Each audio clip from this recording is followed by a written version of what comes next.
from Dewsbury. My name's Trudy and I'm the workshop lead. We're now going to spend 15 minutes telling you about our RPIW.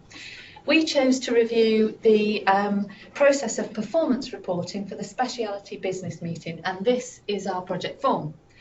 Our process starts at the beginning when the data collection and preparation begins and ends when the specialty business meeting concludes. One of the key targets for us was to make sure that these business meetings are recognised as an essential part of service governance and are not cancelled.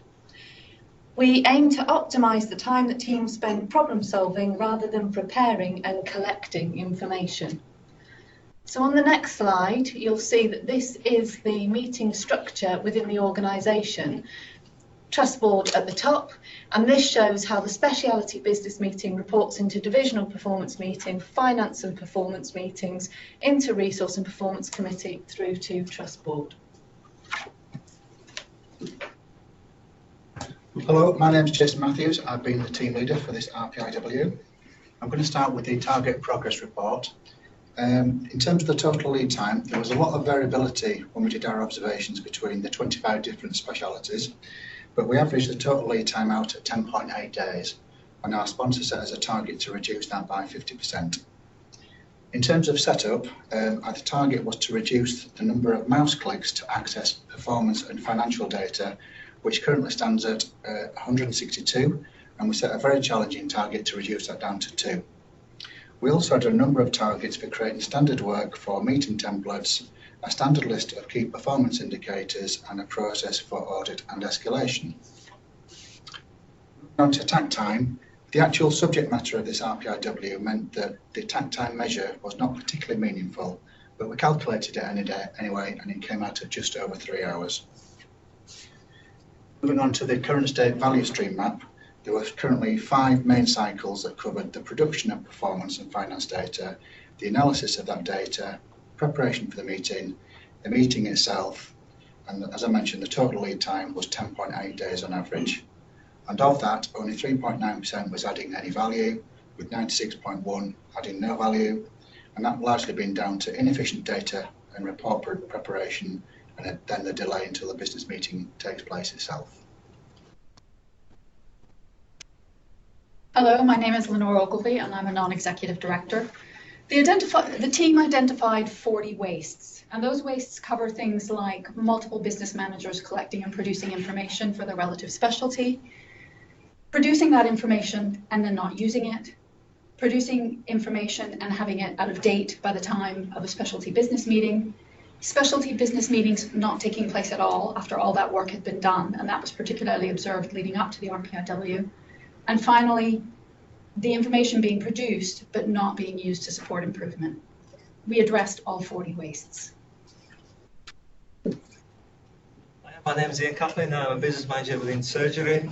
As a group, we generated 74 ideas, only one of which was parked, but been outside the scope of this RPIW. The remaining 73 ideas were grouped into the areas of governance, data and information, KPIs, training and education. And these ideas were used to form actions for the group to develop. The main theme of this idea was to create a single scorecard that could be filtered by specialty that was easily accessible from a central location. Thank you. I am Richard Carroll, Senior Business Intelligence Manager. One of the tasks this week was to identify and agree standard key performance indicators needed to inform the specialty business meetings. The KPIs agreed will facilitate a clear narrative on the issues and improvements within each specialty. KPIs were grouped into 6 areas: performance, access, finance, workforce, governance and quality, although quality was identified as being out of scope for this RPIW, but it was identified as an opportunity for the future. The KPIs were then sense checked with the home team to ensure that they were in agreement. It was acknowledged that due to individual specialty requirements, flexibility in the list of the agreed KPIs was required, and an SOP was developed to cover justification, prioritisation, development of any additional KPIs. Hi, my name's Sarah Soka and I'm Performance and Clinical Lead Analyst. There were underlying principles that the scorecard had to adhere to. The main one of these was a one routine approach, going from this multiple files in multiple locations to this one single report in one location. It also had to be user-friendly, intuitive and accessible. The scorecard also delivers two of the contract and information services strategic objectives. These are improving visibility of the team and providing a balanced and responsive service to our customers. Hello, I'm Ian Vars, Head of Information Services. For the 50 metrics on the screen in front of you, the data are represented in both tabular and graphical formats. They cover the previous 13 months and are RAG rated accordingly. In addition to the data, to help service users, we've also incorporated tooltips into the functionality. For example, if you hover over an individual metric's title, the underlying methodology and definitions are provided. You can also hover over the information button, where the data source and links to additional files are provided for you. The user can also click the email icon, which will open a new message addressed to the relevant manager, where additional information can also be sought. We have now completed phase 1 of this development. This requires 2 days analytical inputs. During phase 2, we will automate the majority of this scorecard, moving us down from 2 days to 1 click. In phase 3, we will automate the flows of workforce data and finance data from the general ledger and DSR through the data warehouse. This will make the report fully 100% automated. I'm Rachel Cooper, Head of Performance Improvement. One of the key wastes identified through this process was the time spent looking for information in preparation for the meeting. It's stored in many different places and as seen in the observations took up to 162 clicks to retrieve what was required. This is a waste of valuable time. This week we challenged ourselves to build a page on the internet where our new scorecard would be made available to relevant staff. A link has also been put onto our homepage of the intranet, allowing us to achieve the target of 2 clicks to access the information needed for the specialty business meeting. This has enabled us to free up valuable time for the triumvirate to analyse their information, understand their business and take action to improve. Hi, I'm Zunaid Karim, I'm Head of Service for Dermatology, Rheumatology and Neuroscience. We wanted all the information related to Trust Business collated on one site and the meeting to review national and local performance indicators in a language and format that is both relevant and consistent. To make this happen, we identified the need for a clear terms of reference, a standard operating procedure, as well as an attendance register that's logged and monitored for each specialty business meeting. This would be logged and monitored within division. We also developed a meeting agenda, which is fixed to include a choracy, an action log from the previous meeting, as well as covering the key performance indicators for performance, access, finance, workforce, governance, and quality. So we also have a summary slide, which we believe will lead to in overall terms, will lead to a better understanding of Trust Business and business within the specialty within the Trust, with an emphasis on making the triumvirate team more accountable to focus on current issues and plans to manage them. Good afternoon, my name is Victoria Hill, I'm Head of Finance for the Division of Surgery. To test the methodology the team has developed over the week, the team held a simulated specialty business meeting. The meeting followed the structured documents the team have developed and we found in the meeting to be: we focused upon the message, the chair timed the meeting accurately, all subjects were covered, action points were recorded, key risks and issues were highlighted. All members of the team felt informed and the rheumatology team benefited in a way that they have never previously. Hi, my name is Zoe Bland. I'm PSM for T&O and Plastics. Being new to the organisation, I found it really complex and time-consuming to try to navigate the vast amount of data and sources of data I need to prepare for business meetings. So we designed a training pack that will help support the triumvirate team in preparing and delivering their specialty business meetings, and to focus not only on current and retrospective data, but to help incorporate future planning as part of their normal business. We also hope this training pack is the first step in supporting training and development for our triumvirate teams. Hi, I'm Mark White, Assistant Director of Workforce and Organisational Development. We decided to introduce a brand to show that this is validated and standardised information documentation and process. The honeycomb branding serves the 6 key elements of specialty business, namely performance, access, finance, workforce, governance and quality. Hello, my name's Kate Duxbury and I'm the process owner for the RPIW. The value stream map originally had 5 steps with a lead time of 10.8 days. Following the RPIW, the number of steps has reduced to 3 with a lead time of 3.5 days. And the steps are now data generation, analysis and preparation, and the specialty business meeting. It will be possible to reduce the lead time further to a single day, but this will require a review of meeting dates. The value added time has increased from 4% to 9% with further potential for improvements. All 20 clouds from the original value stream map have been eliminated through the new design. One of the targets set was to reduce the number of access clicks from 162 to 2, and we've managed to reduce this to 2 minimum, 4 maximum. Another target was to develop standard work, and this has been achieved through the production of meeting template, standard operating procedures, terms of reference and change requests, resulting in greater clarity around the responsibilities of the specialty triumvirate. Going forward, we will be requesting specialties submit their completed templates for the 30, 60 and 90-day report out. The newspaper is the collation of tasks the team had to undertake during the week. There were a total of 18 tasks and 9 have been fully completed. The remainder of the tasks will be completed and reported at 30, 60 and 90 days. Possibly the most exciting next step is the launch of the scorecard the week commencing the 20th of August, and this will be ready for specialty meetings that are scheduled at the end of August and beginning of September. So I know you'll agree that that's all amazing, but we actually did have a few challenges. The first one was staying in scope. So this is a potentially massive RPIW and we identified lots of issues that were not within the direct scope, but we did manage to address everything we set out to achieve. The timing and availability of information is key. Different departments produce different information at different times. That means that the total information that is needed for a specialty business meeting currently isn't available until week 3. That means that pushes the specialty meeting into week 3 or 4. We think that can improve and we can bring that earlier with better reporting, but it requires all departments to change. So we are committed as an organisation to moving to prompter reporting. We had to consider the quality agenda. We'd agreed at the beginning that quality wouldn't form part of the key metrics that we agreed here, given the work that's been going on that quality agenda. But we will link the scorecard to the ward heat maps, and that was agreed with David.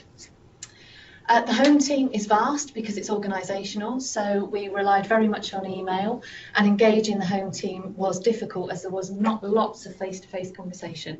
But thank you to everyone in the home teams that did contribute.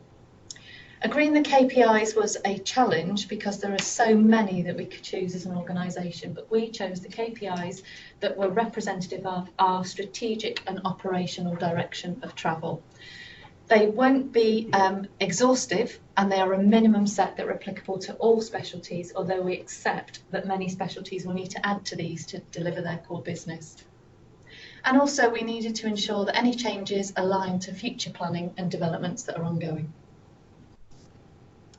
Lessons learned, it was important to have the time and skills, and when you get dedicated time and skills you get real achievement and progress, and we really benefited from having people with authority available to effect change. We did identify training needs for multiple staff groups, and we are going to have to deliver on those training needs now after this event. Lots of thank yous.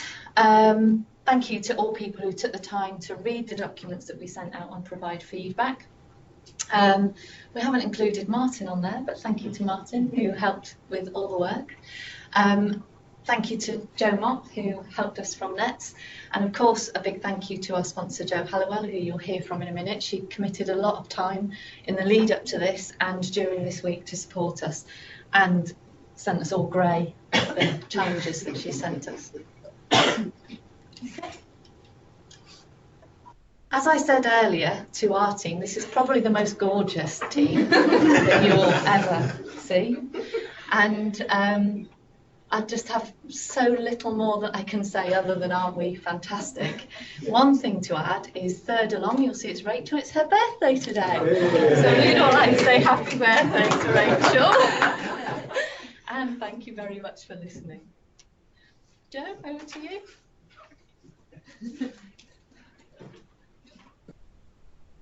Hello everybody, for those of you that don't know me, my name is Jo Halliwell and I'm Director of Ops and I was the sponsor for this RPIW.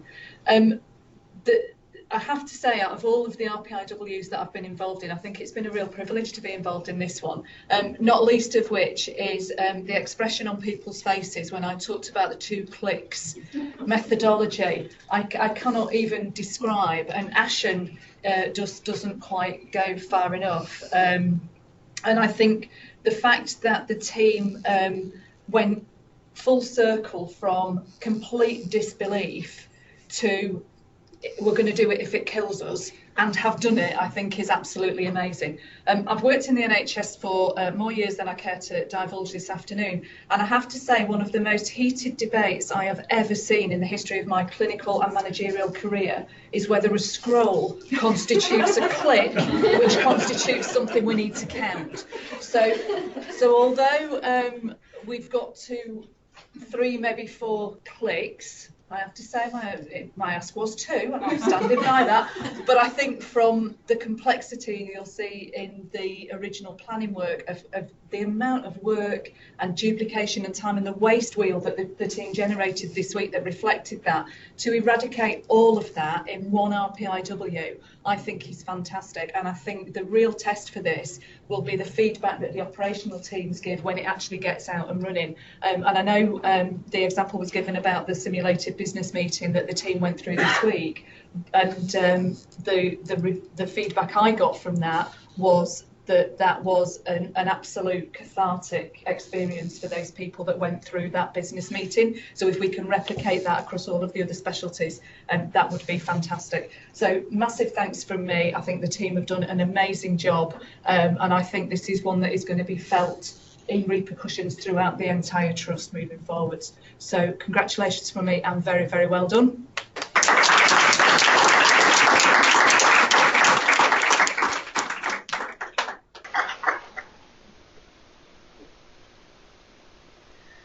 Thank you very much indeed for that excellent report out, and indeed concluding comments, Joe, from you as the RPIW sponsor.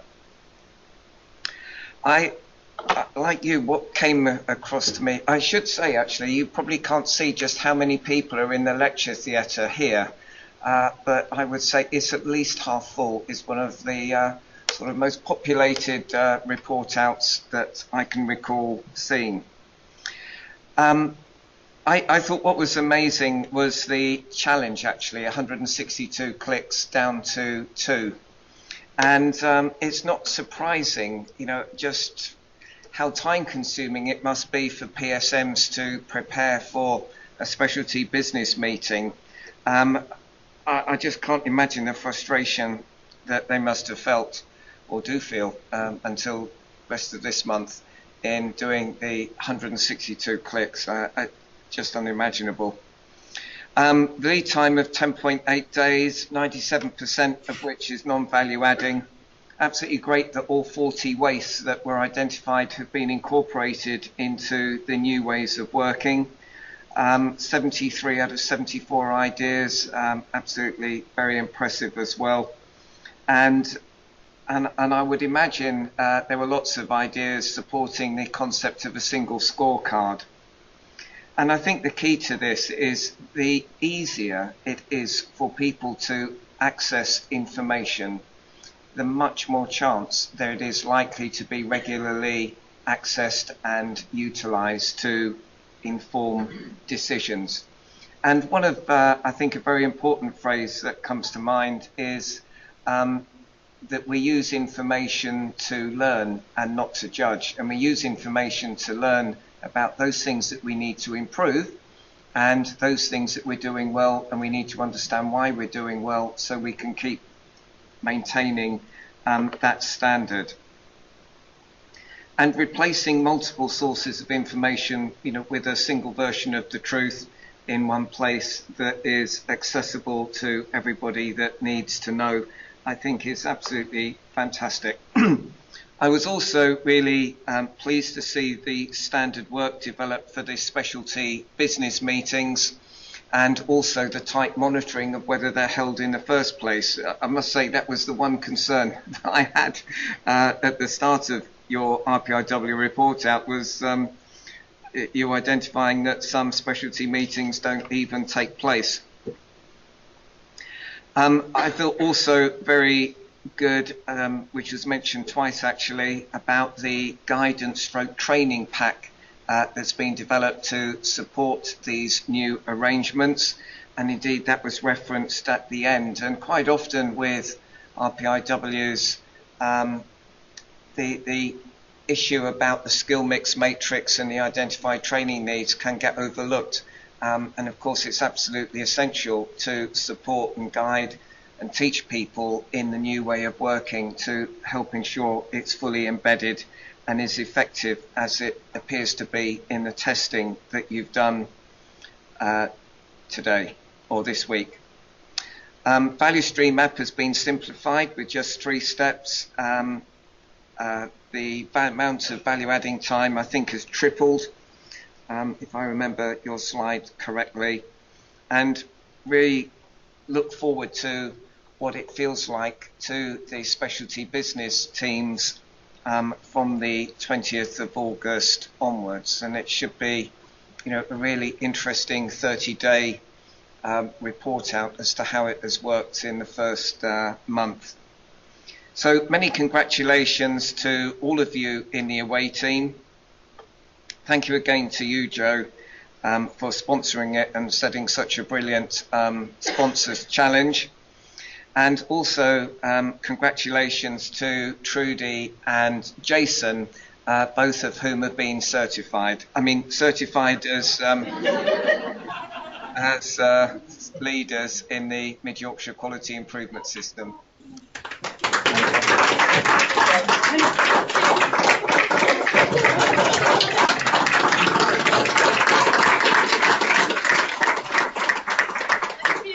Thank you very much indeed for coming along to the